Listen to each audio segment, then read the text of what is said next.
அப்ப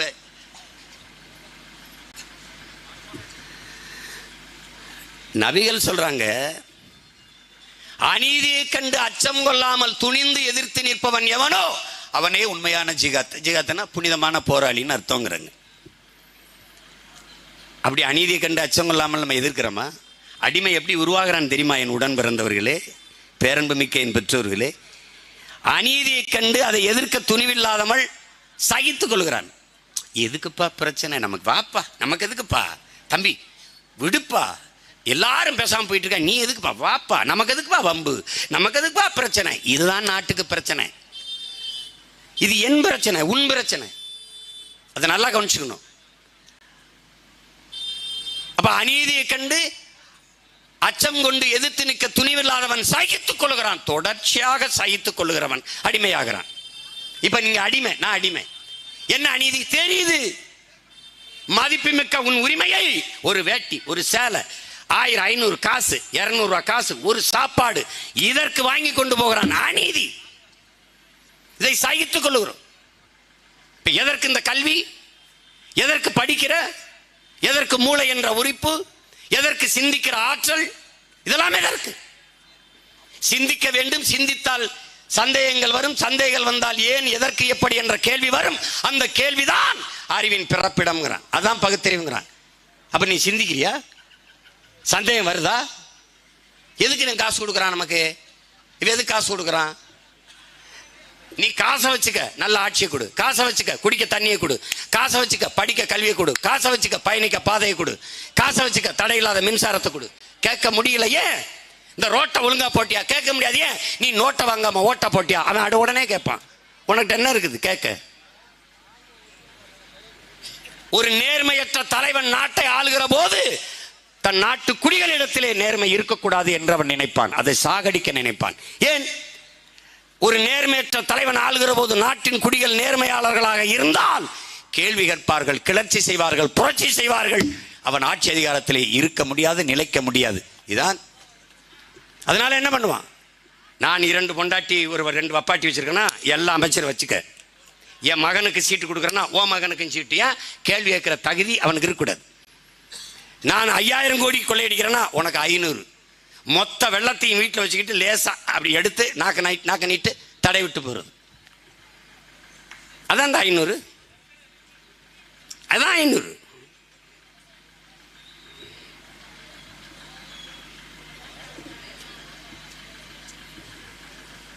இயேசு புரான் என்ன சொல்றாங்க? நபிகள் இப்படி. இயேசு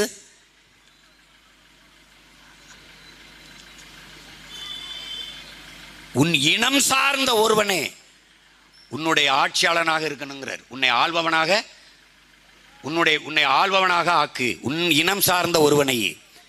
உன் இனம் சாராத அந்நியன் ஒருவனிடத்திலே உன் ஆட்சி அதிகாரத்தை ஒப்படைக்காதேங்கிறார். அவர் சொன்னா இறைவாக்கு, தேவதூதர் வாக்கு.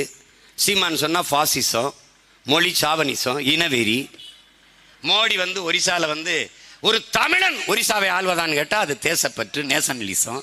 சீமான் தமிழ் நிலத்தை தமிழன் அடுத்தவன் ஆள்வதான்னு கேட்டா பாசிசம், இனவெறி, செரங்கு, சொறி. எத்தனை நாளை கத்துவ? செத்து போச்சு உன் கோட்பாடு.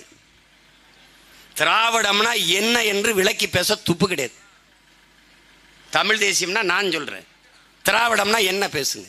தலைவரா, தொண்டரா, 2ஆம் கட்ட தலைவரா, திராவிட அறிஞர்களா, யார்?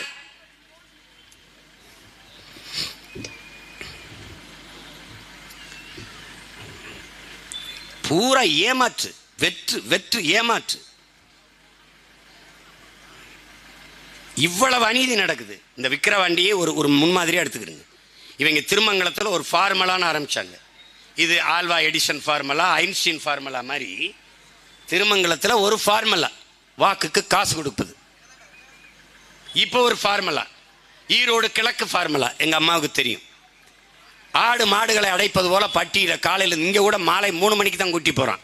அங்கே காலையிலே கூட்டி போயிடுவாங்க. கூட்டிகிட்டு போய் தொலைக்காட்சியை வச்சு விரும்பின சீரியல், விரும்பின படம், பிரியாணியா பிரியாணி, சைவமா சைவம், கறினா கறி, கோழினா கோழி சமைச்சு போட்டு திணறடிச்சு சீமான் பேசி முடிச்சு வீட்டுக்கு போனோன்னா திறந்து விடுறது. ஏன்னா இங்கே வந்துட்டான்னா, பேச்சு கேட்க வந்துட்டான்னா. இப்பவும் பாரு, என் மக்களுக்கும் பாரு, என் மக்களுக்கு பாரு, யாருக்கும் இங்கே வெக்கம் இல்லை, மானம் இல்லை, சூடு கிடையாது. அறுவைக்கு மாடுகளை அந்த அறுவை மாடை ஏற்றிட்டு போவாமல்ல, அடிமாடு, இந்த ஆடு மாடுகளை ஏற்றிட்டு போவான்ல, அது மாதிரி மக்களை ஏற்றி அப்படியே பிடிச்சிட்டு போவான். அந்த இந்த வண்டியில் கூட்டிகிட்டு போய் இறக்கி விடுறது. எந்த தலைவனாவது இவர்கள் பேசும்போது மக்கள் தன் உணர்வு எழுச்சியில் கைதட்டி நீ பார்த்துருக்கியா? தலைவர்கள் பேசும்போது எந்திரிச்சு போவான், கொடுத்த 200க்கு இது போதும்னு போயிட்டு இருப்பான். கொடுமை. ஒரு இடத்துல பதாக வச்சிருக்காங்க, ஒரு பதாக உன்னால் நம்ப முடியாது, அப்புறம் வலைவெளியில் இருக்கு. அதில் ஐயா மோடி படம் இருக்கு. ஒரு நாய் 15 நிமிஷமா அவரை பார்த்து குலைச்சிக்கிட்டு இருக்கு. நாய்க்கு இருக்கிற அறிவு கூட உனக்கு இல்லை. உண்மையிலேயே குறைக்குது நீ பாரு, இருக்குது நாய்.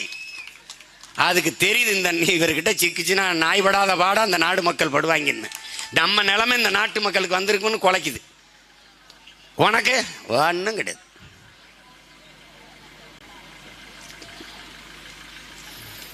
அவன் அதிகாரம் எதற்கானது பாரு.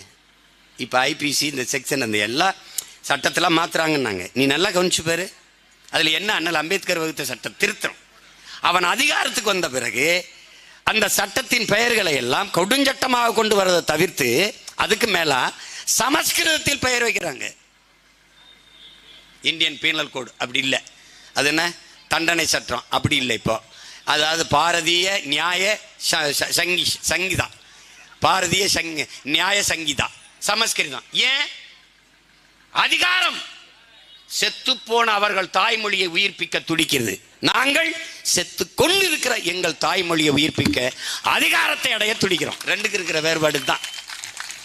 செத்து போன அவர்கள் தாய்மொழியை உயிர்ப்பிக்க அதிகாரத்தை வைத்துக் கொண்டு துடிக்கிறார்கள்.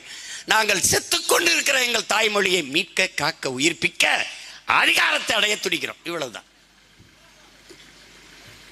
திராவிடர்களுக்கு என் மொழி செத்தா என்ன? என் மொழி செத்தா தான் அதிகாரத்தில் இருக்க முடியும். படையாட்சியும் வரைய நாங்கள் சண்டை போட்டு செத்தா என்ன? நாங்கள் செத்தா தான் அதிகாரத்தில் இருக்க முடியும். சொந்த ரத்தங்களுக்குள் யுத்தம் சிந்துகிற ரத்தத்தை நக்கி குடிக்கிற ஓநாய்கள் தான் இந்த திராவிட இந்திய ஓநாய்கள். இந்த காங்கிரஸ், பாரதிய ஜனதா, இந்த திராவிட பன்னிகளில் ரத்தம் குடிக்க ஒட்டி இருக்கிற உண்ணிகள் தான் இந்த கட்சிகள். தனித்துவமே கிடையாது. தனித்துவம்னா பிரபாகரன் பிள்ளைகளுக்கு தான் தனித்துவம் இருக்கு. இவங்களுக்கு எப்படி இருக்கும்? எங்க ஐயா அம்பேத்ராஜன் சொன்னார்ல, அம்பேத்ராஜன் நடக்க முடியாதவனுக்கு ஊன்றுகோல்டா கூட்டணி இல்ல. கூட்டமாக நிற்பவனுக்கு துணிவோ வீரமோ தேவையில்லை, தனித்து நிற்பவனுக்கு தான் துணிவும் வீரமும் தேவைப்படுது. நாங்கள் தனித்து நிற்கிறோம். காரணம், நாங்கள் வீரர்கள். உலகத்தின் தலை சிறந்த வீரன் பிரபாகரன் என்ற பெருமாவீரனின் பிள்ளைகள். அஞ்சுவதும் அடிபணிவதும் தமிழர் பரம்பரைக்கு கிடையாதுன்ட்டான். பயம் என்பது கோழைகளின் தோழன், வீரனுக்கு எதிரி. எந்த வீரனும் கண்ணீர் ஏந்த மாட்டான். கண்ணீர் கோழைகளின் ஆயுதம் தான். அதனால நீ தோக்கடி என்னை என்ன வந்து எனக்கு என்ன ஆயிடுச்சு? யார்கிட்ட தோத்தேன்? என் தம்பிகிட்ட, எங்க அம்மாட்ட, பெரியம்மாட்ட, சின்னம்மாட்ட. நீ மனு கொடுக்க மட்டும் என்னை தேடுவ, ஓட்டு போட அவனுக்கே போடுவ. அதானே ஒரு அடிப்படை அறிவு தானே. நோட்டை வாங்கிட்டு ஓட்ட வைக்கிற, அவன் அந்த ஓட்டை வாங்கிட்டு நாட்டை வைக்கிறான். இதுதான் நடக்குது. உனக்கு நீ என்ன வச்சிருக்க? பள்ளிக்கூடம் வச்சிருக்கியா, கல்லூரி வச்சிருக்கியா, மருத்துவமனை வச்சிருக்கியா, மலை வச்சிருக்கியா, ஆறு வச்சிருக்கியா, ஏதாவது ஏரி வச்சிருக்கியா, குளம் வச்சிருக்கியா, குட்டை வச்சிருக்கியா, தண்ணி வச்சிருக்கியா? ஒன்றும் கிடையாது, ஒன்றும் கிடையாது உனக்கு. எல்லாம் வருவா புரட்சியா அப்படியே தொலைக்காட்சியை திருப்பினா அது வந்து அப்படி இப்படி பேசுவோம். அறிவியல் அரசியல் ஆய்வறிஞர்கள், கருத்தியலாளர்கள் எல்லாம் பேசிவிட்டு கடைசியாக கருணாநிதி வீட்டில் போய் மரவாசல் செஞ்சுட்டு இருப்பான். நல்லா பேசுறாரேம்பா, 2 நாள் நல்லா பேசுவான், மறுபடியும் கருணாநிதி வீட்டில் பெட்ஷீட் வச்சு படுத்து கிடப்பான். அதாவது எங்கள் அப்பா மணியரசன் சொல்றார், திராவிட திண்ணையில் படுத்து அந்த வெண்ணெயை போடுற நக்கிட்டு சாப்பிட்டு போயிட்டு இருக்க வேண்டியதான். இது ஒரு கொள்கை கோட்பாடு. இந்த நாட்டிலே அறிவார்ந்த தமிழ் சமூக பிள்ளைகளே, என் உயிரினமிலே இளையவர்களை உங்கள்கிட்ட கேட்கிறேன். இந்த நாட்டில் இருக்கிற இந்த அநீதி அரசியல் தெரிகிறது எல்லாருக்கும். தப்பு, ஊழல், லஞ்சம் ஊறி திளைத்து விட்டார்கள். வளத்தை கொள்ளையடிக்கிறார்கள். எல்லாவற்றுக்கும் காசு. நீ பழகிட்ட. படிக்க காசு, படித்தா வேலைக்கு போக காசு, பணியிட மாற்றத்திற்கு காசு, எல்லாவற்றுக்கும் காசு. பணம் பணம் பணம். எல்லாவற்றுக்கும் காசு. உடனடியாக பிணத்தை உடற்கூறு ஆய்வு செய்து வரணுமா, காசு. எல்லாவற்றும் 4-5 பிணம் வரிசையில் இருக்கா, முதல்ல எரிக்கணுமா, சாம்பலை உடனே கொடுத்து விடணுமா, காசு. எல்லாவற்றுக்கும் பணம். ஊறி போனது அநீதி, கொடுமை. நீ சகித்து கொண்டாய். உனக்கு கோபம் இல்ல, அறச்சீற்றம் இல்ல. பண்ண பலகடா பச்சை படுகொலை, பைந்தமிழினத்திற்கு உயரடா விடுதலைனா. படிச்ச ஒன்றும் இல்லை, மான ரோசம் சூடு சொரணை எதுவும் ஏறல. உன்னை திட்டமிட்டு வீழ்த்தினார்கள் இந்தியர்களும் திராவிடர்களும்.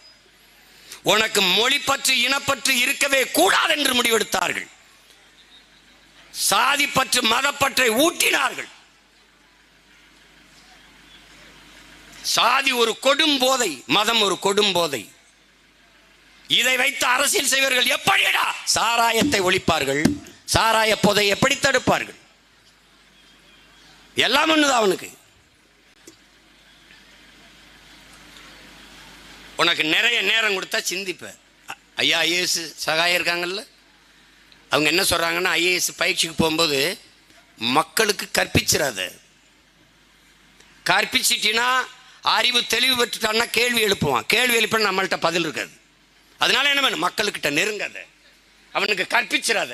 இதான் ஐஏஎஸ்க்கு ட்ரைனிங்கில் கற்றுக் கொடுக்குறது. நீங்க எப்படி எப்படி இருக்கு பாரு.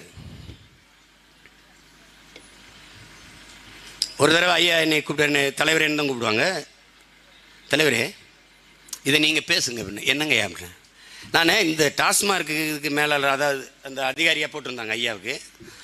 அப்போ வியாபாரம் குறைஞ்சிருச்சு. சில பகுதியில் போய் ஐயா மேற்பார்வையிடுறாங்க, அதை சூப்பர்வைஸ் பண்ணுறாங்க.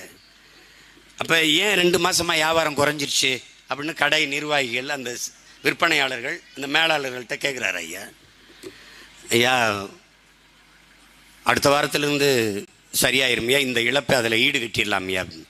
அடுத்த வாரத்திலேருந்து எப்படி சரி பண்ணுவீங்க? ஐயா காலேஜெலாம் திறந்துருவாங்கய்யா, கல்லூரிலாம் திறக்க போகிறாங்கய்யா.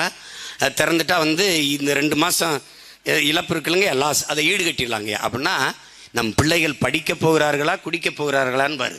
கல்லூரி திறந்தால் டாஸ்மார்க் வியாபாரம் அதிகரிக்கும்னு விற்பனை மேலாளர்கள் ஐயா சகாயத்திட்ட சொல்றாரு. அவர் வருத்தப்பட்டு, நாடு எதை நோக்கி போகுது பாருங்க, நீங்கள் பேசுங்கன்னு. நானும் தான் பேசுகிறேன், நீனும் தான் கேட்குற. என்ன ஆகுது?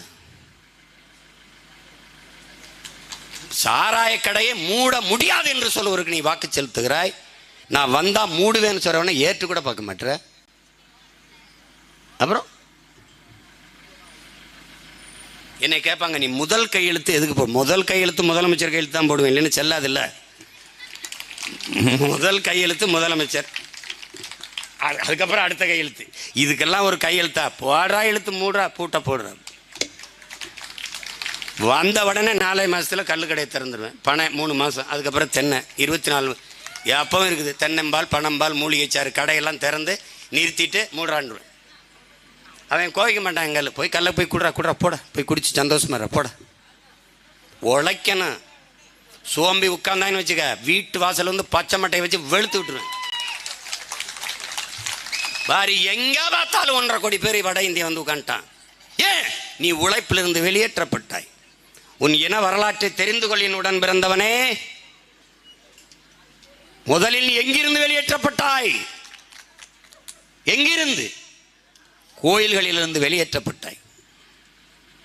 கோயில்கள் உன் வழிபாட்டு தலம் மட்டுமல்ல, உன் வரலாற்று பேர் ஆவணம்.